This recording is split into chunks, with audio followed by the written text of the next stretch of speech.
السلام علیکم ویورس۔ آج کی پوڈ کاسٹ بڑی امیزنگ ہے کیونکہ آج کی پوڈ کاسٹ میں ہم بات کریں گے کہ یہ دعویٰ کیا جاتا ہے کہ کائنات کی ہر چیز اللہ رب العزت کا ذکر کر رہی ہے۔ کیا قرآن میں اس بات کا، اس دعوے کا کوئی ریفرنس موجود ہے؟ اور سائنس اس کے بارے میں کیا کہتی ہے؟ ان سارے سوالوں کے جواب جانیں گے آج کی پوڈ کاسٹ میں۔ تو آج ہمارے ساتھ موجود ہیں مسٹر دانش صاحب۔ آئے ان سے بات کرتے ہیں کہ یہ اس کے بارے میں کیا کہتے ہیں۔ السلام علیکم سر۔ وعلیکم السلام اچھا دانش بھائی، سب سے پہلا ہمارا سوال آپ سے یہ ہے، کیا قرآن مجید میں اس بات کا کوئی ریفرنس موجود ہے کہ ہر چیز اللہ رب العزت کا ذکر کرتی ہے؟ یہ جو اسکالرز کہتے ہیں اور عوام الناس کے اندر بھی مشہور ہے کہ ہر چیز اللہ رب العزت کا ذکر کرتی ہے، کیا قرآن پاک میں اس کا کوئی ریفرنس موجود ہے؟ جی عبد الرحمن بھائی، اللہ تعالیٰ نے قرآن مجید میں یہ واضح ارشاد فرمایا ہے کہ تسبح لہ السماوات السبع والارض ومن فیہن، کہ ساتوں آسمان اور زمین اور جو کچھ بھی ان میں ہے، یہ تمام کی تمام چیزیں اللہ تعالیٰ کی تسبیح بیان کرتی ہے۔ تو یہ تمام چیزیں جو کائنات میں ہیں، یہ اللہ تعالیٰ کی ثنائی کا ذکر کرتی ہیں، اللہ تعالیٰ کی توحید کی گواہی دیتی ہیں، چاہے وہ پرندوں کے چہچہانے کی آوازیں ہوں یا وہ ہوا کے سرسرانے کی آواز ہو، چاہے وہ بارش کے قطروں کا زمین پر گرنا ہو، چاہے وہ سمندر کی لہروں کا شور ہو، چاہے وہ خنک آباؤں کے جھونکے ہی کیوں نہ ہو، تو یہ تمام کی تمام چیزیں اللہ تعالیٰ کا ذکر بیان کر رہی ہیں۔ سبحان اللہ۔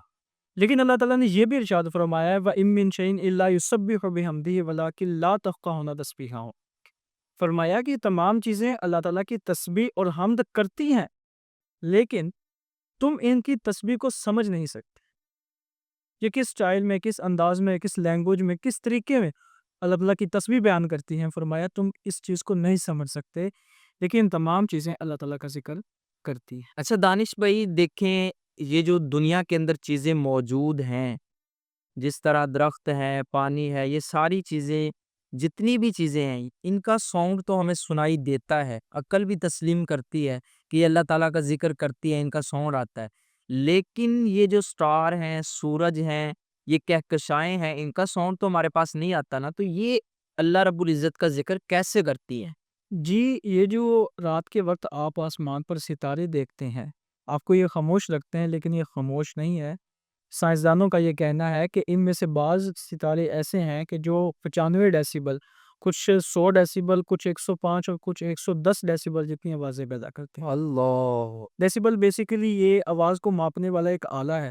جس طرح وزن کو ماپنے کے لیے کلو گرام کا استعمال کیا جاتا ہے، اسی طرح آواز کو ماپنے کے لیے بھی ڈیسیبل کا استعمال کیا جاتا ہے۔ اور اسی طرح ہمارا جو سورج ہے، یہ بھی خاموش نہیں ہے، بلکہ سائنسدانوں کے مطابق یہ بھی 100 ڈیسیبل جتنی آواز پیدا کر رہا ہے۔ دراصل ہمارے سورج میں مسلسل دھماکے ہو رہے ہیں، اور یہ کوئی عام دھماکے نہیں، بلکہ اس میں موجود ہائیڈروجن وہ ہیلیم گیس میں تبدیل ہو رہا ہے، تو جس کی وجہ سے دھماکے ہو رہے ہیں۔ اور ان دھماکوں سے نہ صرف روشنی اور حرارت پیدا ہو رہی ہے، بلکہ 100 ڈیسیبل جتنی آواز بھی پیدا ہو رہی ہے۔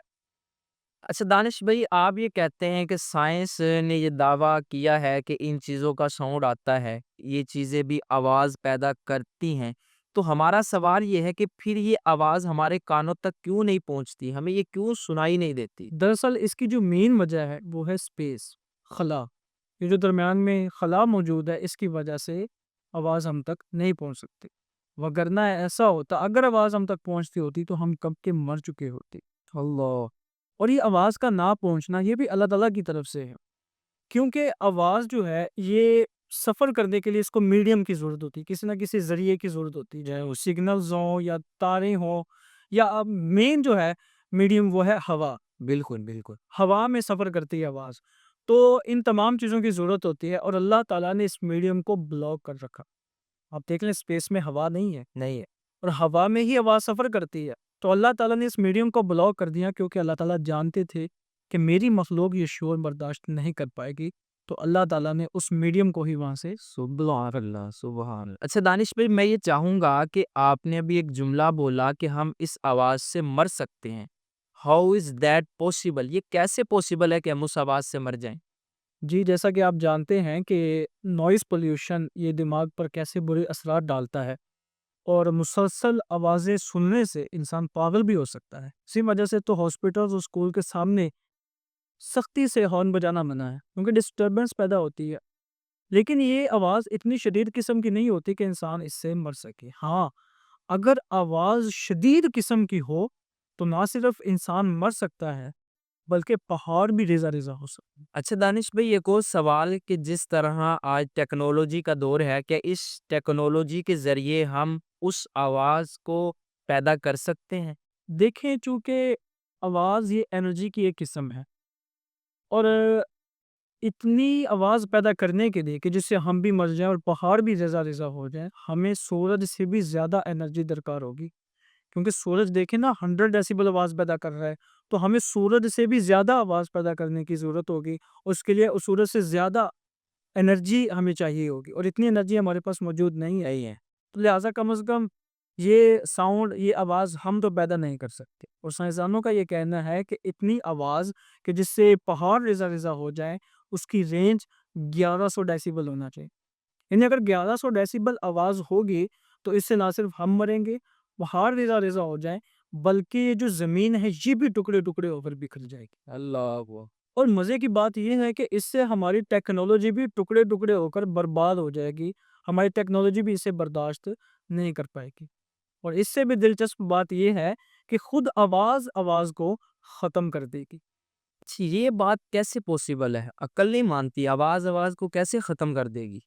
دیکھنا، میں نے آپ کو پہلے بتایا کہ آواز جو ہے یہ ہوا میں سفر کرتی ہے، اور آواز کا ہوا میں سفر کرنے کے لیے ایک لمٹ کا ہونا ضروری ہے۔ لیکن نا، جیسے میں ہوں، اب میں تقریباً 20 سے 30 کلو کا وزن جو ہے وہ بآسانی اٹھا سکتا ہوں اپنی لمٹ کے اعتبار سے۔ اگر 1,00,000 کلو وزن ہو اور مجھے کہا جائے اٹھائے، تو میں بالکل نہیں اٹھا پاؤں گا۔ نہیں اٹھا سکتے۔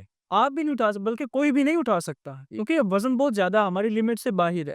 اسی طرح آواز کو بھی ہوا میں سفر کرنے کے لیے ایک لمٹ میں رہنا ضروری ہے۔ اگر 1100 ڈیسیبل آواز ہو جائے گی تو ہوا اس دباؤ کو برداشت نہیں کر پائے گی، جس سے ہوا بھی ٹکڑے ٹکڑے ہو جائے گی، پھٹ جائے گی، اور آواز بھی اس میں سفر نہیں کر پائے گی، تو اس طرح آواز بھی خود کو فنا کر گی۔ اچھا دانش بھائی، میرا آخری سوال آپ سے یہ ہے کہ ہم اتنی کمزور مخلوق ہیں کہ ہم اس ایک آواز سے ہی مر جائیں گے؟ جی ہاں، بالکل، ہم واقعی اتنی کمزور مخلوق ہیں۔ دیکھیں، 195 ڈیسیبل آواز اور اس سے زیادہ کی آواز، یہ وہ ہے کہ جس سے ہم شاک ویوز بن جائیں گے، ہمیں پتہ ہی نہیں چلے گا کہ ہم ہوا میں بکھر جائیں گے، ہمارا نام و نشان مٹ جائے گا۔ لیکن یہ اتنے آواز ہے کہ اس سے پہاڑ ریزہ ریزہ نہیں ہو سکتے، ہاں زمین ہل سکتی ہے، اور اگر یہ سمندر میں اتنا آواز پیدا کی جائے تو ہو سکتا ہے کہ اس میں بڑا زلزلہ آئے اور جو سمندری مخلوق ہے وہ بھی بچ نہ پائے، لیکن اس سے زمین تباہ نہیں ہوگی۔ تو زمین کو تباہ کرنے کے لیے 1100 ڈیسیبل آواز ہونا یہ ضروری ہے۔ اور یاد رکھیے کہ قیامت کی نشانیوں میں سے ایک یہ بھی ہے کہ سر پھونکا جائے، جس کی وجہ سے تمام دنیا اور جو کچھ اس میں ہے سب کچھ فنا ہو جائے۔ فنا ہو جائے گی۔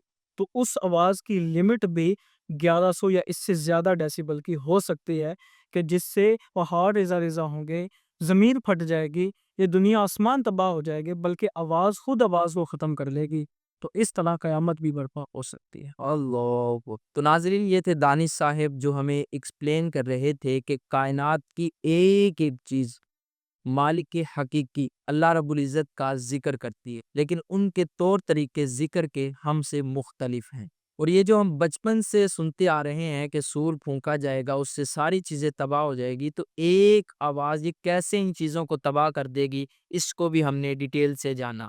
تو ناظرین، قرآن ہمیں دعوت فکر دیتا ہے، افلا ینظرون افلا یتدبرون، کہ میرے اندر غور و فکر کرو، تمہارے ہر سوال کا جواب قرآن کے اندر موجود ہے۔